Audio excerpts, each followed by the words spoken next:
పథకం కోసమే కాదు కానీ ఆంధ్రప్రదేశ్ ఆల్రెడీ చంద్రబాబు నాయుడు చంద్రబాబు నాయుడు గారు ఆల్రెడీ ఫర్ సేల్ పెట్టేసినాడు. సో దాని నుంచి ఏదన్నా తీసి ఇవ్వాలి అనే ఉద్దేశంతో మొదటి నుంచి కూడా మా పార్టీ వాదన అదే.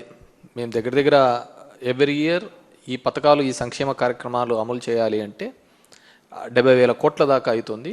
అది ఆంధ్రప్రదేశ్ రెవెన్యూ చూసుకొని ఆదాయాలు చూసుకుంటే ఆ పథకాలు ఇబ్బంది అవుతుందనే ఉద్దేశంతోనే మేము అట్లా నోటికొచ్చినట్టు చెప్పలేదు.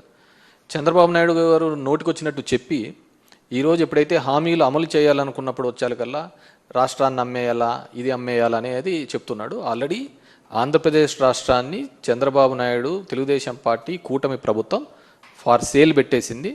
దాంట్లో భాగంగానే మొన్న కూడా చూసినాము 1,90,000 కోట్ల రూపాయలకు సంబంధించి ఏపీఎండిసికి సంబంధించినవి కూడా కేవలం ఒక 9,000 కోట్ల కోసం ఈ మైన్స్ అన్ని కూడా గ్యారంటీగా పెట్టే సందర్భం కూడా చూడడం జరిగింది.